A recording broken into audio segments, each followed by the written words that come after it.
I came home to glitter on the carpet. It was stuck to my socks, catching the soft hallway light as I stood in the doorway, frozen. There was a crumpled party hat on the kitchen counter. Pink, gold writing. Someone's lip gloss had left a smear on the rim. I wasn't supposed to be back this early, but I was tired. I hadn't been feeling well, and my shift had ended 2 hours earlier than expected. So I skipped the library and just came home.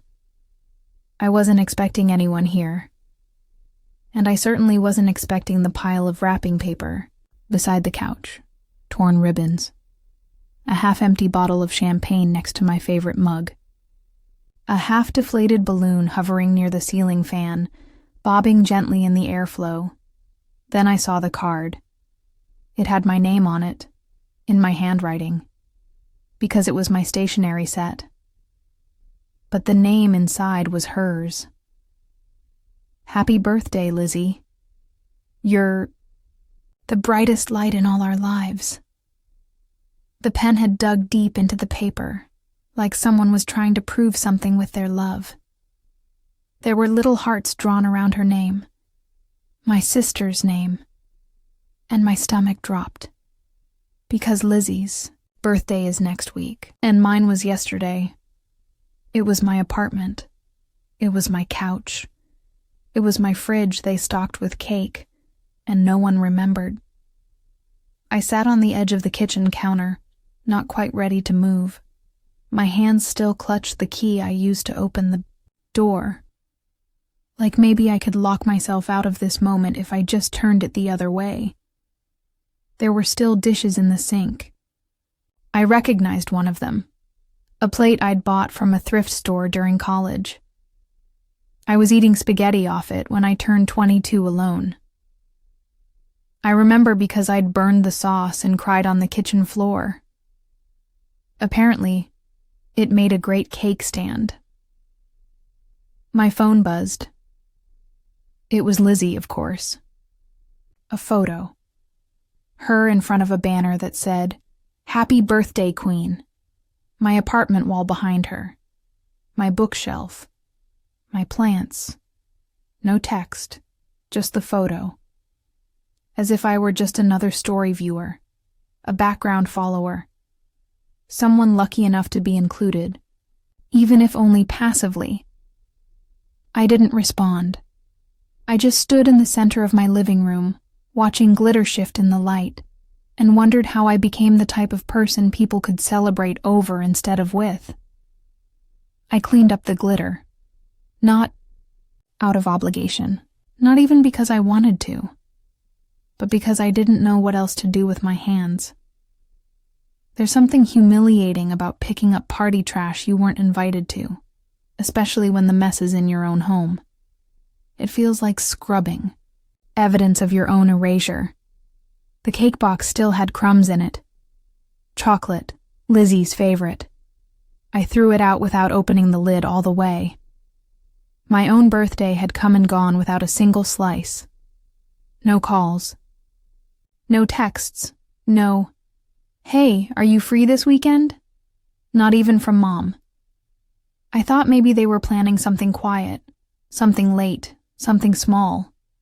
Maybe I was being overly sensitive. I told myself that all day yesterday. Every hour, that ticked past while I sat by my phone, convincing myself I didn't care. But clearly, they hadn't forgotten how to throw a party. They just forgot who they were throwing it for. I stared at the guest list on the counter. Someone had scribbled names and RSVP checkmarks on the back of my old electric bill. Mom, Dad, Uncle Rick, that cousin who never answers my texts but still tags me in her skincare giveaways. Even Madison was there. Madison, who hadn't spoken to me since I got the internship she didn't get last summer. She still had me blocked on social media. But she showed up for Lizzie. I checked my phone again. Nothing from her. Nothing from anyone. No one asked where I was. I sat on the floor by the coffee table. There was a stain on the carpet. Wine, maybe. A red ring. I traced it with my finger like it was some kind of portal. Something I could fall into and disappear. And it wasn't even about the party. Not entirely. It was about every time before this. The pattern. The slow repetition of being overlooked. The way my birthday always snuck up on them while hers got countdowns and Pinterest boards. The way she always got the first slice. The bigger room. The better apology. The way Mom called her our little miracle and called me the strong one, which was always code for the one who doesn't need anything. But I did. I do. I just learned not to say it. I remembered being 10. We both got roller skates for our birthdays. Hers had glitter wheels and light-up heels. Mine were a size too small and came from a garage sale. I remember because the wheels stuck on the sidewalk, and I fell. Lizzie laughed so hard she dropped her soda. I had a scrape on my elbow that stung the whole ride home. Dad said, "You're fine. She didn't mean it. She never meant it. And I always got told to be fine." The next morning, I put all the decorations in a trash bag. I didn't keep a single streamer. Not even the tiny plastic tiara someone left on my bookshelf. There was something sobering about the sunlight hitting the party remains. Everything looked cheaper in the daylight. Sagging balloons, crushed paper plates, a deflated photo booth, backdrop half-taped to my curtain rod. Even the banner had started to peel off the wall, just like I had. I kept thinking about the banner. I think it bothered me more than the cake, more than the voices I imagined laughing while I was gone. Even more than seeing my own rug stained with champagne I never drank. It was the banner. Happy Birthday, Queen. Gold foil letters, strung up on twine, still drooping from the ceiling like it had something left to celebrate. And I realized it wasn't even Lizzie's handwriting. It was Mom's. That part caught me by the throat, because it meant Mom had come early. She'd seen my living room, walked through my hallway, probably opened my fridge and moved my things around to make space for Lizzie's cake. She'd stood here, in my home, a day after forgetting me completely, and she still didn't call. Not even a sorry, sweetie. We meant to do something. Things just got busy. Not even a rain check? Nothing. I stared at that banner like it might spell out a truth I'd missed all my life. But I already knew what it meant. It meant I was useful, not important. Included, when convenient. Loved in a way that didn't cost them anything. I think the first time I noticed it, really noticed it, was during high school senior night. Lizzie had a cold that day. Nothing serious, just sniffles. But she stayed home, wrapped up in blankets, rewatching episodes of The Vampire Diaries, while Mom spoon-fed her soup and Dad checked her temperature every hour. I had an award that night. I told them 2 weeks in advance. I laid my dress on the door so they'd see it. I even left a note on the fridge. They didn't come. Mom texted me 2 hours later with, "How did it go?" I replied, "Fine." She never asked more than that. They told me the next day, "We were worried about Lizzie. You understand, right?" And I did. Of course I did. Because I was the strong one. The one who didn't need cheering. The one who could sit in the back row of her own life, clap for everyone else, and pretend the echo didn't sting. I don't know when it's okay became my reflex. Maybe it started young.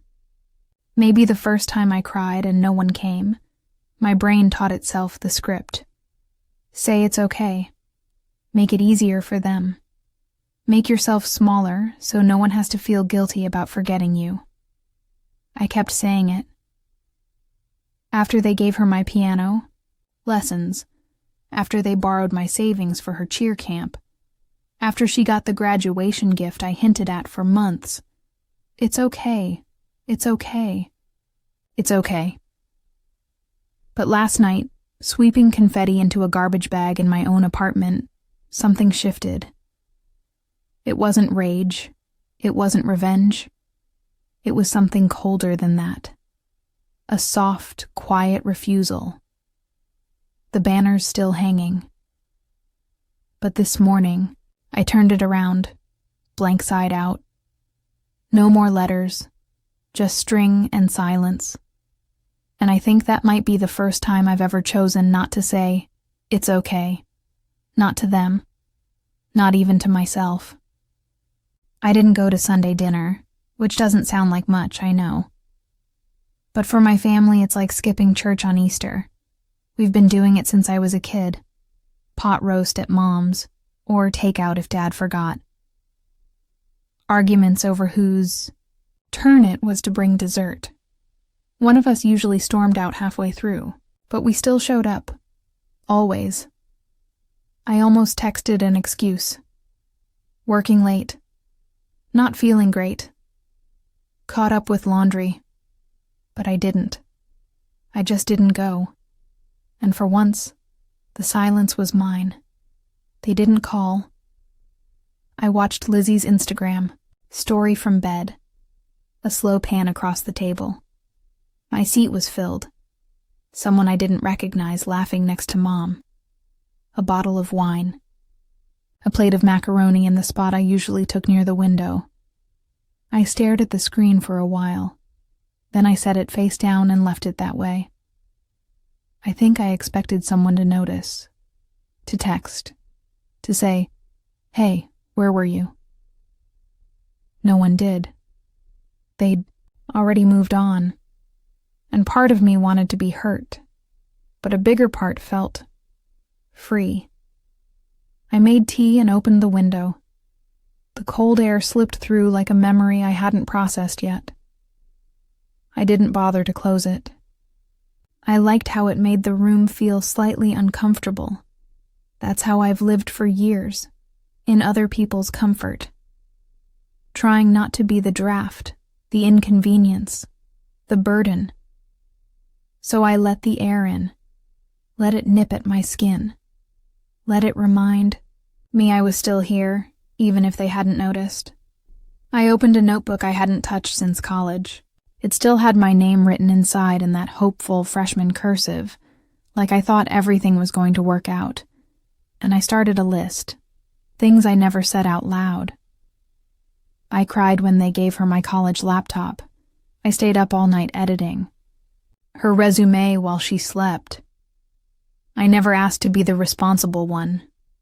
I paid the deposit on this apartment alone, but they think Lizzie helped. I turned 25 yesterday. No one remembered. Writing it down felt pathetic at first, like journaling, was some desperate act for people who didn't know how to move on. But each sentence made my shoulders fall a little lower. Not in defeat, in relief, as if finally someone was listening. Even if it was just me. I went through my photos after. Not the selfies, the hidden album I kept, screenshots, notes, birthday cards that said love you lots, with no signature. There were 5 photos of Lizzie's last birthday, one of mine, a cupcake I bought myself. I stared at that photo longer than I meant to. I remember the taste, slightly stale, grocery store icing. I lit the candle by myself, closed my eyes, and wished for a different kind of family. I didn't even blow it out. It just melted down, slowly, while I sat in the dark. They always say Lizzie shines, that she brings joy into every room. I think I believed them for a long time, but now I wonder if maybe she just takes up all the space, and no one noticed I was fading to fit her light. They were sitting on the windowsill, a pair of tiny gold hoops. the kind Lizzie always wears. I wouldn't have noticed if the sunlight hadn't caught them just right, making them gleam for attention. I didn't touch them. I just stared at them. She'd probably taken them off while getting ready for the party. Changed into something flashier. Left these behind like the wrapper of something already unwrapped and used. That's how Lizzie operates. She leaves pieces of herself behind in other people's spaces and calls it intimacy. When we were teenagers, she used to take my clothes without asking. She'd come into my room when I wasn't home, try things on in front of my mirror, then leave them in a pile on the floor, stretched out, stained with lip gloss, smelling like her hairspray. If I brought it up, she'd say, "You never wore it anyway," and Mom would shrug and say, "She looks up to you." But it never felt like admiration. It felt like erosion. I picked up the earrings and dropped them in a drawer, not to return them, not to keep them, just to remove them from my sight. I didn't want her glitter anymore. Not the kind that stuck to your skin for days and made you believe it was joy. Around 4 p.m., the group chat buzzed. Family group. Sunday crew, Lizzie. So fun yesterday. Thanks everyone for coming. Mom, such a beautiful day. You lit up the room, sweetheart. Dad. Still full from the cake lol. I watched the thread scroll without me. No mention of the apartment. No thanks to me for the space. No. Sorry we missed your birthday. I should have left the group chat months ago. But some part of me kept waiting. For acknowledgement. For apology. For anything that resembled accountability. None came. So, I scrolled to the bottom. Pressed leave group. And when it asked, "Are you sure?" I smiled for the first time in days. That night I sat in the same spot where the banner used to hang. The wall was bare now. Tiny pieces of tape still stuck like ghosts, stubbornly holding space for something that no longer existed. I thought about what it means to reclaim a space, not just physically, but emotionally. How you have to walk back through the same rooms and breathe different. How you have to stop letting your absence be the loudest thing about you. I opened my laptop and pulled up the rent receipts. I'd paid the last 3 months in full, even though Lizzie was supposed to split them with me while she got on her feet. Funny how fast her feet had moved at the party. I clicked through the online dashboard, paused, scrolled, then found, "It removed co-tenant, Elizabeth, Lizzie, A. Morrison. Are you sure?" I didn't press confirm. Not yet. But I let the cursor hover there. It felt good. Not vindictive. Just like drawing a line in dust that had gathered too long. The thing about living with someone like Lizzie is, you never really live with her. You live around her. You orbit her drama, tiptoe around her moods, rearrange your day so hers doesn't get disrupted. Even when she wasn't physically here, her presence lingered. In the hairspray fog that clung to the bathroom mirror, in the chipped nail polish stains on the sink, in the excuses I made when she didn't pay her half on time. I'll cover it this month. She's just figuring things out. She's under pressure. No one ever asked what I was under. I didn't remove her from the lease that night, but I stopped filling in her part of the rent. I didn't say anything. Didn't warn her. Didn't remind her it was due. Let the silence do what my voice never could. A week passed. She didn't notice. Or if she did, she didn't care. The package. Piles kept growing in the entryway. clothes she never wore, skincare she didn't need, orders placed from an apartment she hadn't helped pay for in nearly 4 months. I started keeping receipts. Not out of pettiness. Out of proof. I needed to remind myself this wasn't in my head, that the math of my exhaustion added up. On Thursday, she left a note on the fridge. Out one of friends. Can you feed Milo? Eiley. Milo is her cat, not mine. She got him 2 months ago without asking, even though our lease didn't allow pets. She said she'd figure it out, and by that, she meant I would figure it out. I scooped litter, bought food, cleaned his accidents off the couch she scratched. I fed him. But I left the note where it was, just so I could see how often. The fridge had her handwriting on it, and not once did it spell out happy birthday. That weekend, Mom called. It was late. Her voice had that tone, breezy and fake sweet, the way she sounded when she wanted something but didn't want to owe you for it.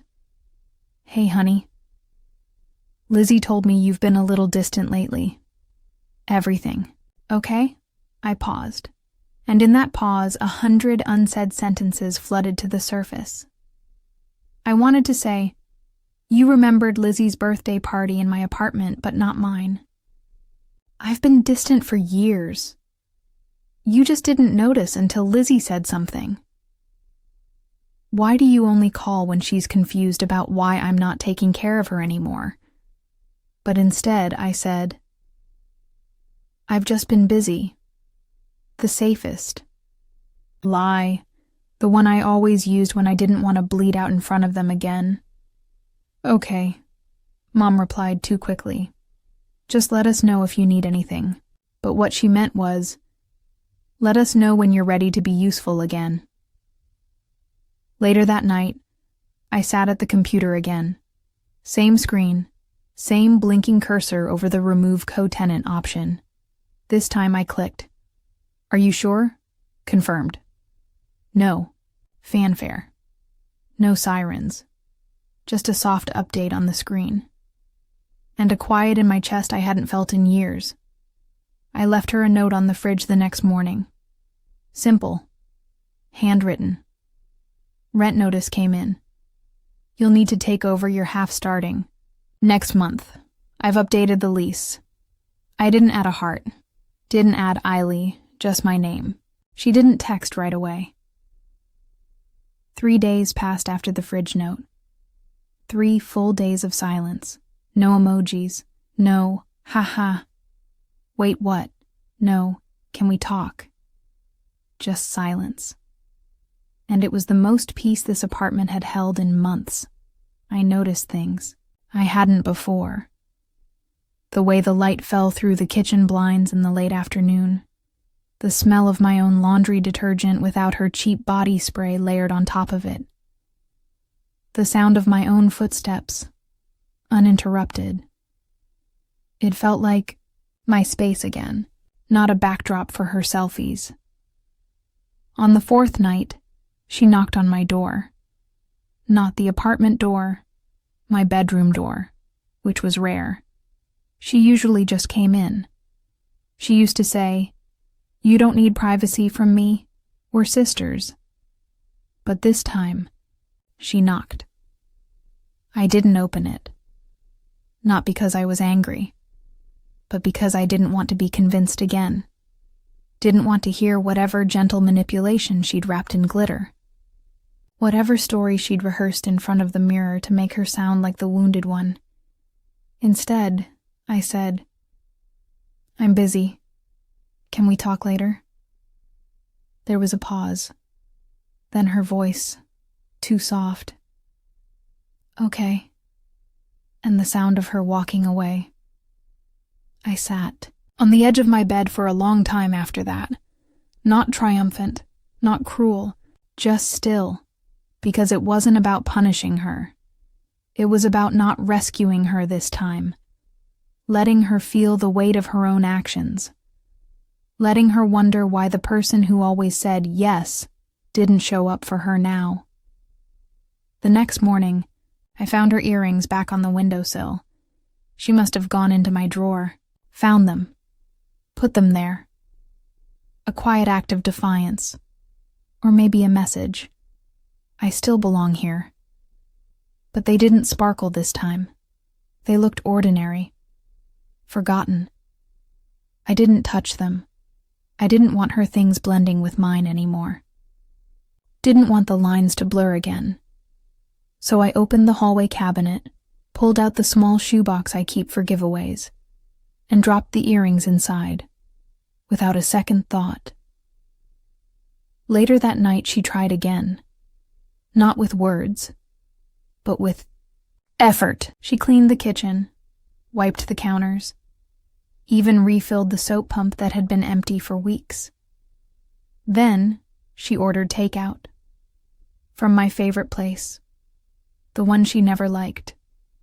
She set it on the table and said softly, "I thought we could eat together tonight." I stood in the doorway. There was a time when that would have undone me, when the smell of warm rice and sweet chili sauce would have softened every boundary I tried to build, when the smallest kindness from her felt like a spotlight, finally aimed at me, but not this time. "I already ate," I said, even though I hadn't. She nodded, said okay, and sat down alone. I didn't feel victorious. I didn't feel cruel. I just felt clear, like the fog had lifted. Like I was finally seeing what had been there all along. This wasn't love. This was proximity, performance, convenience. And I was done being an accessory to someone else's main character arc. She moved out on a Thursday. No big fight. No screaming. No broken dishes or dramatic exits like you'd see in a movie. Just cardboard boxes, soft footsteps, a faint perfume trail in the hallway. A pause in the kitchen as she grabbed the last of her protein bars. She didn't say goodbye. And neither did I. She left the key on the counter, the one I paid for when we signed the lease. The same counter where they cut her birthday cake. The same counter where I cried over a single cupcake last year. And just like that, the apartment was mine again. I walked through the room slowly, not to check for messes, but to feel the space again. Without her voice in the background, without her shoes by the door, without her echo clinging to the corners of the furniture. The silence wasn't empty. It was sacred. Mom called again 2 days later. She left a voicemail. "Hey, honey. Lizzie told us she moved out. You know you can always stay with us for a bit if you're feeling lonely." I didn't call back, because I wasn't lonely. I was alone. And for the first time in a long time, those weren't the same thing. I threw away the banner that had been shoved into the back of the hallway closet, the one from her party. I found it when I was looking for a screwdriver to fix the wobbly chair. It was still tangled in twine, glitter flaking off like dandruff. The Q in Queen was bent. I stared at it for a moment, thought about lighting it, just to see something burn. But instead, I folded it in half, then in half again, until the words disappeared into silence. I dropped it in the bin without ceremony. I started doing small things for myself again. I bought new dish towels, hung art I'd kept rolled in tubes since college, lit candles at night just because I liked the smell of rosemary and cedarwood. No one else saw it. No one else needed to. It wasn't revenge. It was return. Return to myself. To the girl who once wished on a melting candle. To the woman who no longer needs others to remember her birthday to feel real. My next birthday, I didn't tell anyone. I turned off my phone. Walked downtown. Bought myself a slice of cake and a secondhand novel. Sat in the window seat of a tiny cafe and watched the light shift on the pavement. and when the waitress asked if I was celebrating anything special, I smiled and said, "Just peace."